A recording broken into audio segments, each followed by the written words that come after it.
हाँ sir. Okay. अब देखो ये दो टॉपिक मैंने आपको करवा दिया था, फेजर अलजेब्रा करवा दिया था और एसी सेकंड्स करवा दिए थे। उसमें डायलेक्ट्रिक का बच रहा है केवल एक, वो जब मैं ट्यूटोरियल की क्लास लूंगा तब करवा दूंगा उसको। अब आपका नाइन्थ टॉपिक करवाऊंगा मैं, कंडक्टिव मटेरियल, है ना। उससे पहले वाला जो मटेरियल वाला टॉपिक है ये आपको राजकुमार जी ने करवा दिया, ये वाला क्लासिफिकेशन ऑफ इलेक्ट्रिकल मटेरियल करवा दिया ना। हाँ सर, करवा दिया। हाँ, बैटरी हो गई आपके। अब केवल पॉलीफेज बचा है आपके, ठीक है ना। ये पॉलीफेज वो करवा देंगे आपको। और ये 10, 11 और 12 ये जो तीन है ये इसको हटा दिया, ठीक है। ध्यान है आपको ये चीज, हाँ सर, पता है। ठीक है। तो अब केवल कंडक्टिव मटेरियल बचा है, मेरी तरफ से कंडक्टिव मटेरियल बचा है और राजकुमार जी की तरफ से पॉलीफेज बचा है। तो वो आज से शायद स्टार्ट कर देंगे, पॉलीफेज करवा देंगे, मतलब लेने के बाद किसी का कर दिया सर, कर दिया। है। कर दिया सर स्टार्ट। स्टार्ट कर दिया, गुड, चलो अच्छी बात है। मैं आपको कंडक्टिव मटेरियल करवाऊंगा। देखिए मटेरियल का पूरा जो सिलेबस है ना 100% थ्योरेटिकल है। अब क्या ये मेरे को सब्जेक्ट यहाँ पे जब मैं लॉकडाउन में मेरे घर पे था तब ये दिया था मेरे को। हमने डिसाइड कर लिया था हम पढ़ा देंगे इसको, 203 आपके हो नहीं रहा था इसलिए। तो इसकी क्या हिंदी का नोट्स तो है नहीं मेरे पास। तो कोई भी हिंदी की बुक है ना, अगर जब भी आप चाहे लॉकडाउन के बाद देख लेना इसको, इतना कोई महत्वपूर्ण नहीं है ये। उसमें से आप चाहे देख लेना तो वो जब मैं कॉलेज में वापस समझा दूंगा। अभी मैं आपको एक बार एक्सप्लेन कर देता हूँ चीजें, है ना। इसमें याद रखने की चीजें सारी सारी, अंडरस्टैंडिंग की कोई भी चीज नहीं है। तो पहला आपका जो टॉपिक है इसके अंदर वो है रेजिस्टिविटी और फैक्टर्स अफेक्टिंग रेजिस्टिविटी। दो चीजें हैं, ठीक है। तो क्या है रेजिस्टिविटी, ये देखिए। ये कोई भी कंडक्टर लिया हमने, ठीक है। तो इस कंडक्टर में ये तो इसकी लेंथ है एल, कोई भी चालक है उसकी लेंथ है एल।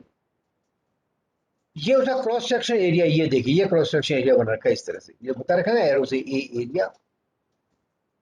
तो एल लिखा है ए जगह, और रो इसकी रेजिस्टिविटी कहलाती है, प्रतिरोधकता कहलाती है। इसकी जो इकाई होता है रेजिस्टिविटी की वो होती है ओम मीटर। इकाई क्या होगी इसकी, ओम मीटर।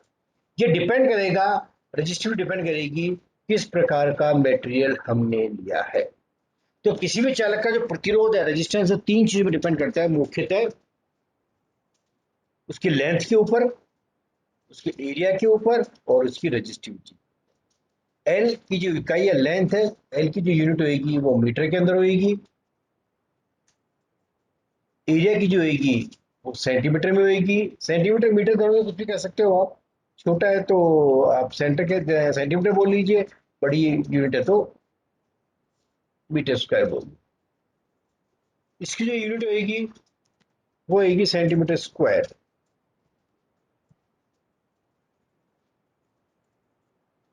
ठीक है। इसकी जो यूनिट होगी वो होगी सेंटीमीटर के अंदर। और रो की जो यूनिट होगी वो होगी ओम मीटर के अंदर,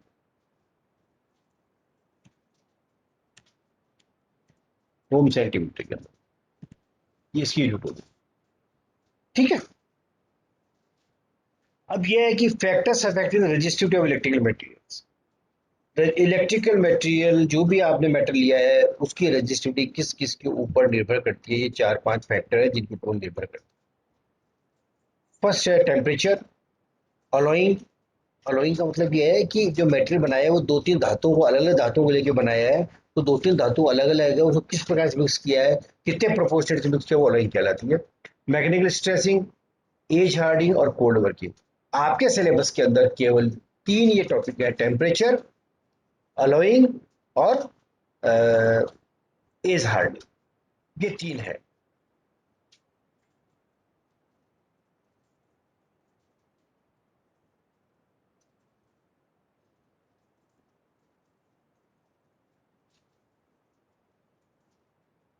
टेम्परेचर, अलोइंग और एज हार्ड, इन तीनों डिस्कशन। तो सबसे पहले हमने लिया टेम्परेचर। ये तय बात है कि टेम्परेचर चेंज होने से मटेरियल की रेजिस्टिविटी चेंज होती है और अधिकतर मटेरियल्स की रेजिस्टिविटी टेम्परेचर बढ़ने के साथ बढ़ती है। ठीक है, तो the change in the resistivity of material with change in temperature given by following formula. Temperature बढ़ने के साथ साथ रेजिस्टिविटी कैसे बदलती है, ये फार्मूला है आपका ये वाला। सिंपल फार्मूला है, बाकी सब्जेक्ट में भी आपने पढ़ा होगा इस फार्मूले को। क्या फार्मूला है ये? फार्मूला ये है कि rho T2 equal to rho T1 1 plus alpha bracket T2 minus T1। इसका मतलब ये है कि रो T1 क्या है? टेम्परेचर T1 पे रेजिस्टिविटी। रो T2 टेम्परेचर T2 पे रेजिस्टिविटी जो कि हमको ज्ञात करनी है इस टेम्परेचर T1 के ऊपर अपने को पता है, T2 पे ज्ञात करनी है। और अल्फा 1 जो है वो उस मटेरियल का टेम्परेचर कोफिशिएंट है, उस मटेरियल का रेजिस्टेंस का, उसकी डिग्री सेंटीग्रेड T1 टेम्परेचर के ऊपर अल्फा का क्या मान है। तो ये सारे मान रख देंगे हम, तो टेम्परेचर T2 के ऊपर रजिस्टिविटी क्या है इसकी वैल्यू हमारे पास आ जाएगी। तो ये अल्फा यदि पॉजिटिव है तो टेम्परेचर बढ़ने के साथ साथ रजिस्टिविटी बढ़ेगी, और अल्फा यदि नेगेटिव है तो टेम्परेचर बढ़ने के साथ साथ रजिस्टिविटी कम हो जाएगी, क्योंकि ये अल्फा नेगेटिव हो जाएगा। तो ये 1 माइनस हो जाएगा, तो रजिस्टिविटी का मान कम हो जाएगा। जैसे मैंने आपको बताया कि अधिकतर the resistive metal increase with the increase of temperature. Resistivity metal temperature increase होने से रेजिस्टिविटी इंक्रीज होती है। ठीक है, इसका मतलब अल्फा जो है वो टेम्परेचर कोफिशिएंट कहलाता है, वो पॉजिटिव हो। ओके, अल्फा पॉजिटिव है तो कहलाएगा positive temperature coefficient, alpha negative है तो टेम्परेचर नेगेटिव टेम्परेचर कोफिशिएंट, और नेगेटिव के अंदर टेम्परेचर बढ़ने से रेजिस्टिविटी कम होगी तो उसका रेजिस्टेंस कम हो जाएगा।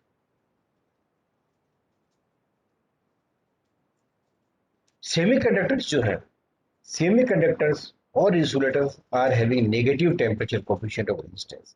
इसका मतलब यह है कि सेमीकंडक्टर्स का टेम्परेचर बढ़ने के साथ साथ रेजिस्टेंस कम होगा, इंसुलेटर्स का भी टेम्परेचर बढ़ने के साथ साथ रेजिस्टेंस कम होगा, जबकि मेटल जो होते हैं उसका टेम्परेचर बढ़ने के साथ साथ रेजिस्टेंस बढ़ता है।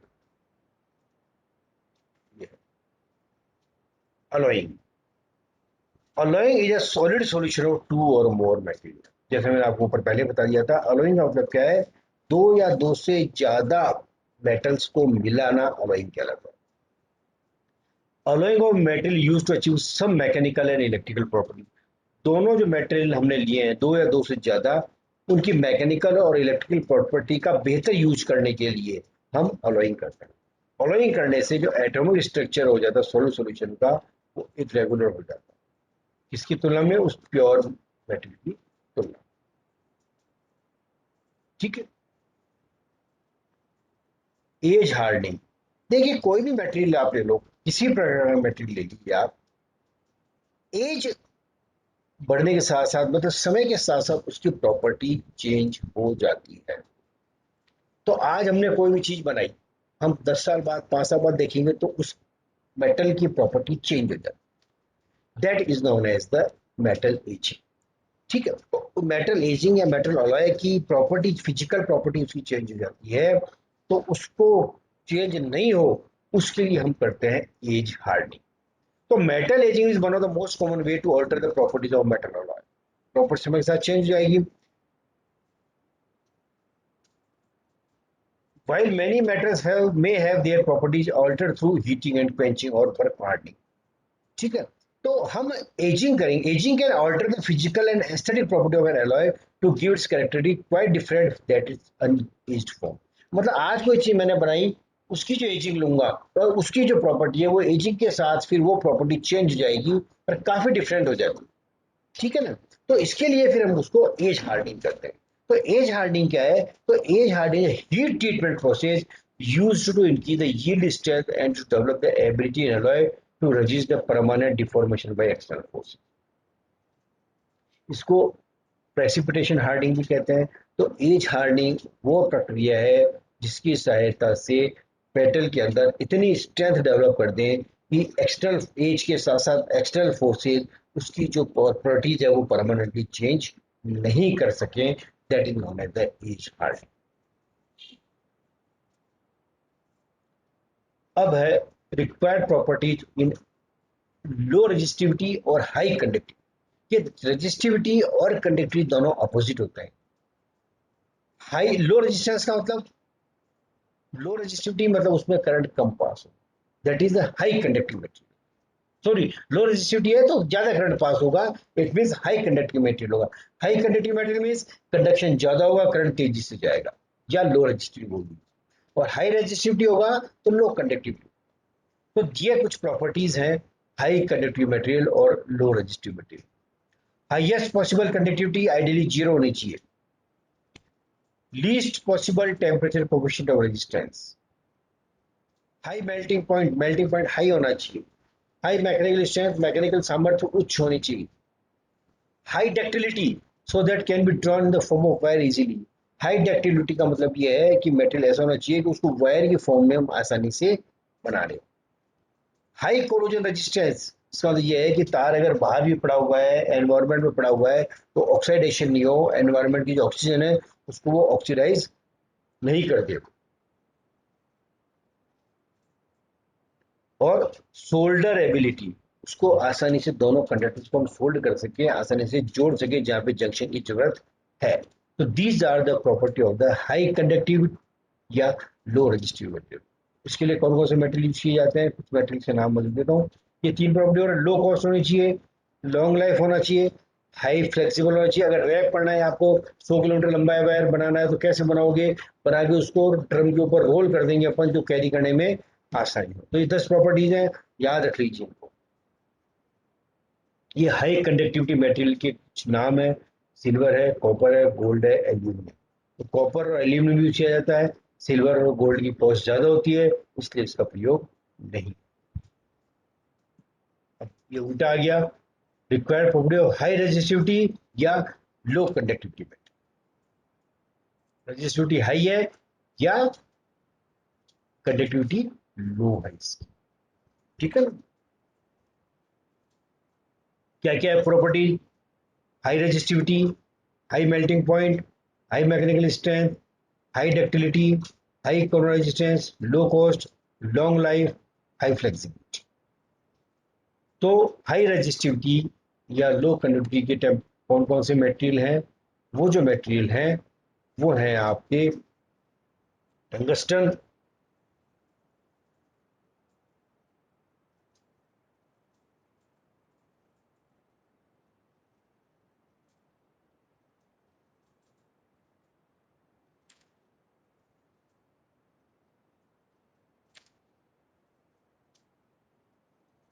कार्बन, नाइक्रोम, वी और मैग्नीशियम। तो जो बल्ब है के अंदर अपन टंगस्टन और मैग्नीशियम का यूज करते हैं। ब्रश मटेरियल, ये आपने डीसी मशीन पढ़ी होगी 206 में, तो उसमें आपको बताया होगा कि डीसी मशीन के अंदर करंट कलेक्शन का काम या करंट डिलीवरी का काम जो किया जाता है वो कम्यूटेटर और ब्रश के द्वारा किया जाता है। तो ब्रश जो लगाया जाता है वो किस मेटेरियल का होना चाहिए, उसे क्या प्रॉपर्टी होनी चाहिए, क्या कौन से मेटेरियल यूज कर सकते हैं, वो है। तो brush material are those used for electrical brushes to achieve stable current flow between brush and commutator या स्लिप। तो महंगे जो ब्रश मटेरियल है वो माइक्रो मोटर यूज किए जाते हैं। जनरल मोटर जो यूज करते हैं डीसी मोटर्स के, उसमें हम कार्बन या ग्रेफाइट का यूज करते हैं। तो carbon type brushes are predominantly used for the commutation of DC machines, except for micro DC machine जहाँ पे हम महंगे ब्रश का यूज करते हैं। तो कार्बन ब्रश को दो ब्रशेस को दो पार्ट में किया गया है, कार्बन ब्रश और मेटल ग्रेफाइट ब्रश। तो carbon brush, major material of carbon brush are lamp black, coax, pitches and tar. Electrographite brushes कैसे मिलेंगे, produced by a high temperature process of graphitization. They are mainly classified into soon type from lamp black, coke type from coke or petrol pitch coke and electrographite type for natural graphite जो होता है उसको हम process करते हैं। तो कौन कौन से ब्रशेस हुए, कार्बन ग्रेफाइट, इलेक्ट्रोग्रेफाइट, ग्रेफाइट और मेटल ग्रेफाइट। ये कैरेक्टरिस्टिक्स है उसकी ब्रशेस की, आपको याद नहीं पड़ेगी। बेंडिंग स्ट्रेंथ इतनी होनी चाहिए, कार्बन की तो इतनी है और इलेक्ट्रोग्रेफाइट की इतनी है। इलास्टिसिटी मॉड्यूल्स 50 से लेके 120 के बीच में, कोफिशिएंट ऑफ विस्कोसिटी और कोफिशिएंट ऑफ फ्रिक्शन।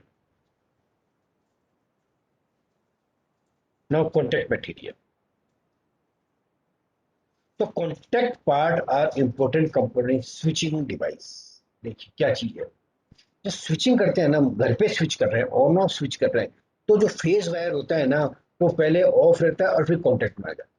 इस प्रकार से जैसे स्विच ऑफ करेंगे ऑफ हो जाएगा, फिर ऑन करेंगे ऑफ हो जाएगा। तो एक पंखा दिन में आप 50 बार ऑन ऑफ कर रहे हो, तो 50 बार वो जो मटेरियल है वो बार बार कॉन्टैक्ट में आता है, फिर बाहर जाता है, कॉन्टैक्ट में आता है, बाहर जाता है। तो लोड को जैसे मैं क्लोज करूंगा, तो जैसे कॉन्टैक्ट में आएगा स्पार्किंग हुई, और जब भी ऑफ करूंगा तो स्पार्किंग हुई।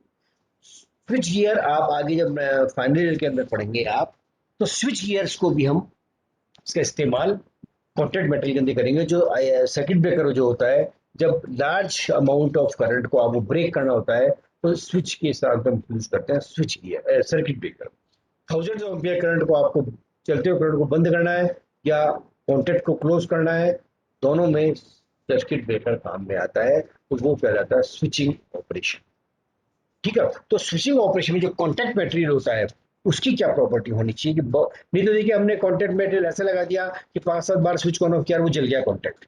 तो कॉन्टैक्ट जल गया तो स्विच खराब हो गया, तो उसको वापस बदलो। तो एक पंखा दिन में 10 बार बदलो, रोज थोड़ी बदलेंगे। तो उस कॉन्टैक्ट मटेरियल की प्रॉपर्टी ऐसी होनी चाहिए कि वो long lasting, high corrosion resistance, high resistance against welding, low contact resistance. उसका जो कॉन्टैक्ट रेजिस्टेंस कम से कम होना चाहिए। गुड्स आर्क मूविंग प्रॉपर्टी, तो आर्क जो आ रही है वो उसकी प्रॉपर्टी अच्छी होनी चाहिए। Goods good arc extinguishing capability, इसका मतलब ये है कि आग बुझाने की क्षमता उसकी अच्छी होनी चाहिए। जो स्पार्क हो रहा है ना, उसकी आग बुझाने की क्षमता अच्छी होनी चाहिए। तो they have to exhibit physical, mechanical and chemical property like high electrical and thermal conductivity, high hardness, high corrosion resistance. Besides, this should have a good mechanical workability. ठीक है, तो जो मेटेरियल यूज किया जाता है कॉन्टैक्ट मेटेरियल के लिए, वो किस किस प्रकार का मेटेरियल हो सकता है?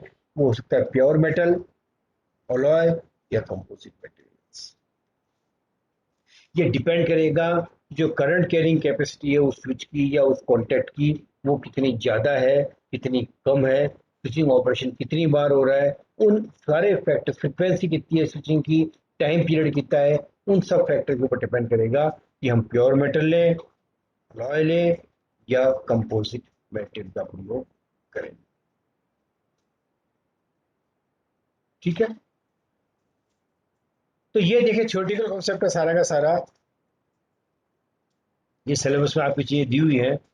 दिस वन, रजिस्टिविटी की डेफिनेशन मैंने आपको बता दी, उसकी यूनिट बता दी, factors affecting resistivity, temperature, alloying और एजिंग इफेक्ट, और general property of following material. Low resistive material अपन ने देख लिया, लो रजिस्टिविटी और हाई कंडक्टिविटी, दोनों का मतलब एक।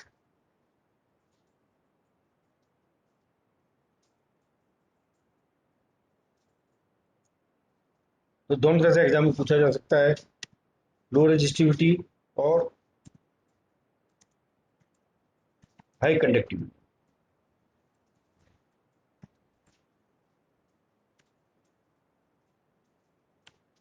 और हाई रजिस्टिविटी और लो कंडक्टिविटी। ब्रश मटेरियल आपको मैंने बता दिया और कॉन्टैक्ट मटेरियल के बारे में आपको बता दिया। तो ये जो 9 टॉपिक है सारा थ्योरेटिकल है, इसमें ज्यादा कुछ समझने की जरूरत है नहीं, जो चीज है वो आपको याद रखनी पड़ेगी। इसमें और कुछ पूछना है क्या भैया?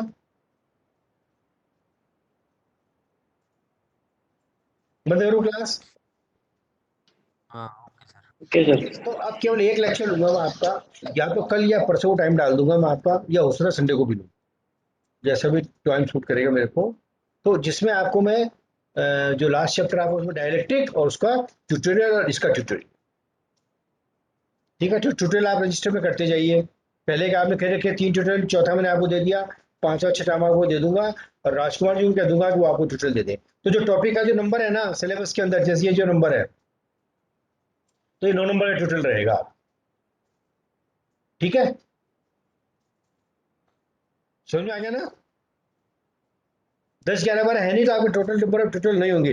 3 हो चुके, 4 मैंने आपको दे दिया फेजर अलजेब्रा, 5 एसी सर्किट का दूंगा, 6ठा पॉलीफेज है, 7वां बैटरी का है, वो जो राजकुमार जी देंगे पॉलीफेज और बैटरी, और 8वां इलेक्ट्रिकल इंजीनियरिंग मटेरियल है जो इसमें दिया हुआ है ये 6 हो गया, 7 ये हो गया, 8 क्लासिफिकेशन इलेक्ट्रिकल इंजीनियरिंग मटेरियल, और लास्ट ट्यूटोरियल हो जाएगा ये कंडक्टिव मटेरियल।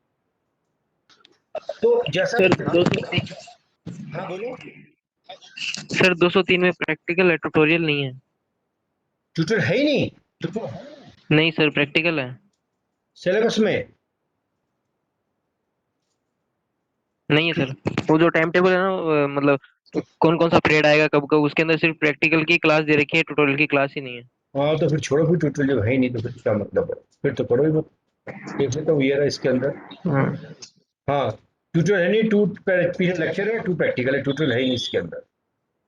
ठीक है फिर ट्यूटोरियल हाँ मत कीजिए आप ना। आपने जो, ओके सर, जो है ना पहले वो, दिए थे उनको बस प्रैक्टिस हाँ प्रैक्टिस प्रैक्टिस कर आपके ली थी नोट, उनकी वो बस। बेसिकली आपके नोट्स हो गए। ट्यूटोरियल का yes basic sir. Concept notes बनाना होता है, ठीक है ना। ओके। Okay sir. ओके।